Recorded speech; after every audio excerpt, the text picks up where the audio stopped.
श्री कमाल अख्तर, श्री कमाल। धन्यवाद अध्यक्ष जी।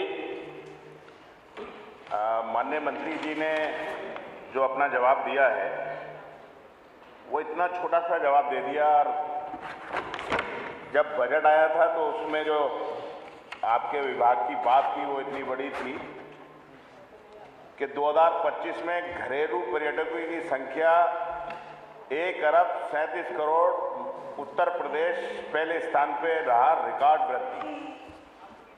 अच्छी बात है सर, हमारे देश के अंदर, उत्तर प्रदेश के अंदर पर्यटक स्थलों के लिए इतनी बड़ी तादाद में लोग आते हैं। लेकिन जहाँ तक जो जियो के बारे में मंत्री जी ने जवाब दिया है, तो मंत्री जी आपकी सरकार का ही नारा है, हमारा नारा नहीं है। सबका साथ, सबका विकास, सबका विश्वास। तो जब आप ये नारा देते हैं तो इस उत्तर प्रदेश के अंदर हमारे हिंदू भाई रहते हैं, हमारे सिख भाई रहते हैं, ईसाई रहते हैं, मुसलमान रहते हैं, पारसी रहते हैं, बौद्ध रहते हैं, हर धर्म के लोग इस उत्तर प्रदेश के अंदर रहते हैं।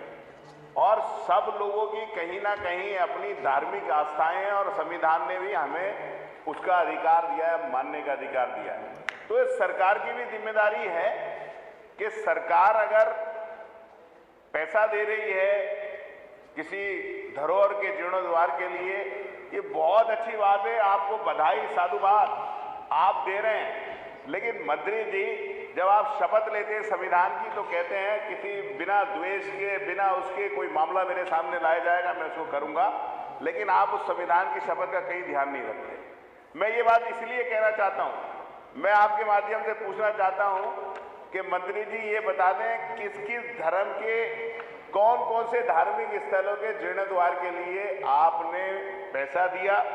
दूसरे, मेरे क्षेत्र के अंदर विश्नोई समाज बड़ी तादाद में रहता है, और वहां पर एक उनका बड़ा मंदिर है जिसमें पूरे देश, राजस्थान, महाराष्ट्र, बंगाल, बिहार और उत्तर प्रदेश के सभी लोग वहां पर आते हैं। उस मंदिर का नाम है भूड़ मंदिर टीबा।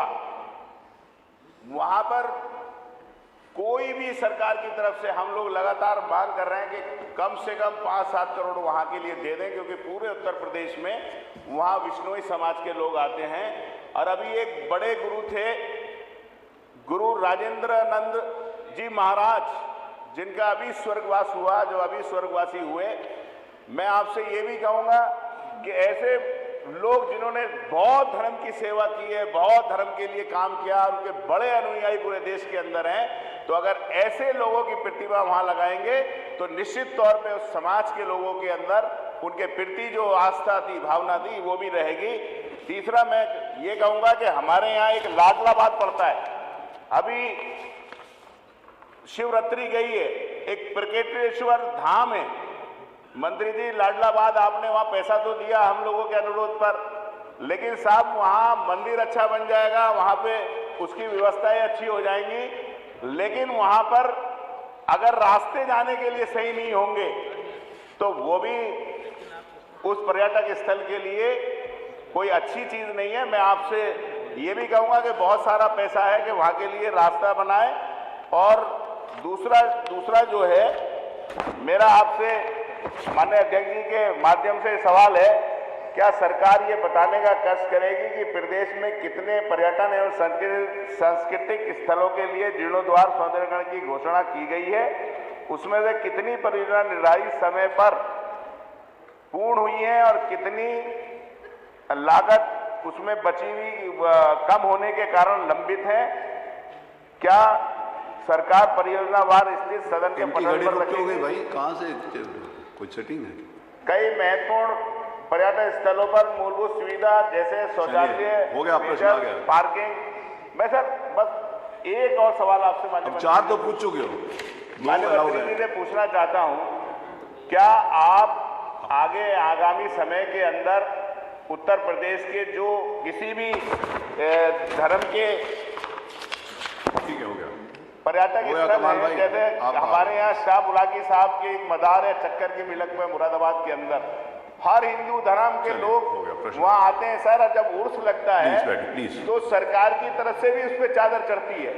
तो ऐसी जगह को कब से कब आप आप वो श्री कर नफीस देंगे अहमद। तो बहुत धन्यवाद होगा। बस यही मैं आपसे कहना श्री चाहता नफीस हूँ अहमद। कि आप सारे पर्यटक स्थल हर धर्म के लिए जुड़द्वार के लिए पैसा देंगे या नहीं देंगे? श्री नफीस अहमद। दो मंत्री जी, दो माननीय सदस्यों का नाम है, दो पूछने बैठे प्लीज। माननीय अध्यक्ष जी, आपका बहुत बहुत शुक्रिया कि आपने अनुपूरक सवाल पूछने का मौका दिया। ये पर्यटन विभाग बहुत ही अहमियत रखता है और इस बात से कोई सहमत हो या ना हो, आप ज़रूर होंगे, क्योंकि आपने देखा है कि कई दुनिया में ऐसे देश हैं जहाँ की आर्थिक स्थिति सिर्फ पर्यटन पे निर्भर है और हमारे उत्तर प्रदेश में बहुत ऐसी चीज़ें हैं जिसको अगर हम बढ़ावा दें उससे हमारा रोज़गार भी बढ़ेगा और हमारी इकोनॉमिक जो है सही होगी। मैं आपके माध्यम से मंत्री जी से पूछना चाहता हूं कि मंत्री जी बताने की कृपा करें कि सत्र 25-26 में आपने कितने ऐसे पर्यटक स्थल को चिन्हित किया, उसमें कितना बजट आवंटन करके उस काम को कितना पूर्ण कराया। दूसरा मेरा ये है सवाल कि क्या मंत्री जी बताने की कृपा करेंगे कि मैं धार्मिक स्थल दरगाहों की बात नहीं कर रहा हूँ, उत्तर प्रदेश के अंदर आपकी सरकार ने ऐसे क्या पर्यटक स्थल स्थापित किए हैं जिससे दूसरे प्रदेशों से, दूसरे देशों से लोग आकर्षित हों, उत्तर प्रदेश की तरफ आएँ, जिससे यहाँ रोज़गार भी पैदा हो और यहाँ की इकोनॉमी बेहतर हो। ऐसे कौन से ऐसे स्थल आपने 2022 से लेकर अब तक कोई एक बनाया है तो उसकी जानकारी दे दें। बहुत बहुत धन्यवाद। माननीय मंत्री जी। जहाँ तक पर्यटन स्थलों के विकास की बात माननीय दोनों सदस्यों ने की है, पूरे प्रदेश को हम लोगों ने 12 सर्किट में विभाजित करके उनके समुचित विकास के लिए, पर्यटक सुविधाएं अवस्थापना के लिए बजट की व्यवस्था देने का काम किया है।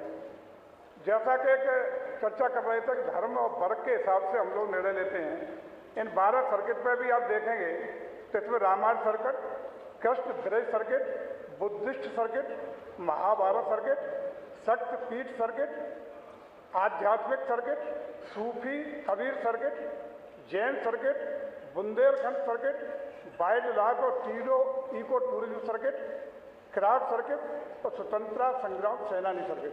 कहीं कोई वर्ग, धर्म और जाति के आधार पर नहीं है, मानव सभी को इसमें सम्मिलित करते हुए इसको विकसित करने का काम किया गया है। एक और आपने चर्चा की, संख्या आपने बताई कि जैन लोगों को, बौद्ध लोगों को आपने कोई तवज्जो नहीं दी, कितने हुआ। हम लोगों ने 2022 से 25-26 तक मानव देखेंगे धार्मिक स्थलों के पर्यटन सुविधाएं विकसित करने के लिए बौद्ध धर्म की 43 परियोजना स्वीकृत करके कंप्लीट कराई, जैन धर्म की 20 परियोजनाएं कंप्लीट कराई, वाल्मीकि समाज के 6 पर्यटन स्थलों पर पर्यटन सुविधाएं विकसित की, रविदास समाज के लिए 19, रैदास समाज के लिए 1, कबीर पंथ के लिए 7, गुरुद्वारा के लिए 9 और अम्बेडकर साहब की स्मृति में उनके सम्मान में 5 परियोजनाएं, कुल मिला के 110 परियोजनाएं ये स्वीकृति करने का काम किया। मानवर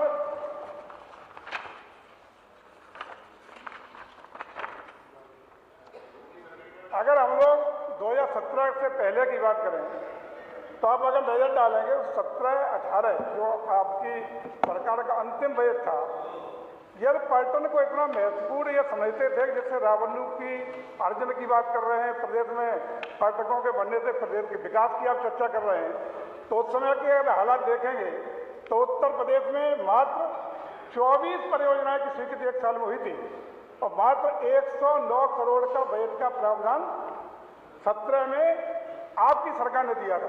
उसके सापेक्ष आज योगी जी के नेतृत्व में उत्तर प्रदेश की सरकार है, माननीय मोदी जी के मार्गदर्शन में सरकार चल रही है। उस सरकार का यदि पर्यटन का अवस्थापना सुविधा विकास की केवल बात करें तो 2024-25 में हम लोगों ने 1734.31 करोड़ रुपया का प्रावधान किया है। जहाँ एक और 109 था, हम लोगों ने दिया है 1734, यानी 15-16 गुना ज़्यादा। पर्यटन में आपने संख्या पूछी है, 366 प्रोजेक्ट हम लोगों ने 24-25 में स्वीकृति दे करके ये, और आपको बता दें जो भी हमारे प्रोजेक्ट स्वीकृत हो रहे हैं उनको समयबद्ध तरीके से, गुणवत्तापूर्ण तरीके से, समय की निश्चित समयावधि के अंदर पूर्णता करने का काम किया गया है। कोई भी प्रोजेक्ट रुका है न कोई विवादित हुआ है, सारे प्रोजेक्ट कंप्लीट होकर के जन भावना के अनुरूप समर्पित करने का काम हमने किया है। मंत्री जी, एक विषय जो कमाल भाई बैठिए प्लीज, एक विषय जो कमाल भाई ने कहा है कि आपने किसी शिव मंदिर के लिए बहुत अच्छा बना दिया, उसका रास्ता है तो जो जिससे संबंधित तो जो इस विभाग ने वो सड़क बनानी है, उसको कहिए कि मंदिर तो अच्छा बना है तो रास्ता भी ठीक हो जाएगा। प्रश्न संख्या 5 श्री अतुल प्रधान। आपका एक व्यक्तिगत चुप था है? आपने सवाल, एक मिनट एक मिनट बताइए प्लीज। क्योंकि आपने हम लोग ये भी प्रावधान किए हैं, पिछली साल ही आदरणीय योगी जी ने जितने भी हमारे धार्मिक आस्था के केंद्र थे, तो किसी वर्ग के हों किसी धर्म के हों, उनको यदि आवागमन की असुविधा है तो उसकी कनेक्टिविटी के लिए धर्मार्थ कार्य विभाग से 1000 करोड़ रुपया पूरे प्रदेश में अलग से व्यवस्था देने का काम किया गया था। और यही नहीं, मानवत चूक कमाल अख्तर साहब का प्रश्न है तो इन्हें जरूर अवगत करा दूँ। अरे धन्यवाद तो दे देते आप मुझे। आपके कांट विधानसभा क्षेत्र में, मान्यवर कांट विधानसभा क्षेत्र में जहाँ से आप MLA हैं, 2020-21 में 50 लाख रुपए आपको दिया गया। 2024-25 में मान्यवर प्राचीन शिव मंदिर विकासखंड झजलेट ग्राम ढाकी का पर्यटन विकास के लिए 91 लाख रुपए आपको दिया गया, जो कार्य पूर्ण हो चुका है, कार्य प्रगति पे है। और मान्यवर कांठ में इस साल भी करंट ईयर में आपको मोहिनी मंदिर घोसीपुरा के पर्यटन विकास के लिए 150 करोड़ रुपए आपके लिए स्वीकृत है। चलिए धन्यवाद, देना चाहिए। Thank you Shri Atul Pradhan.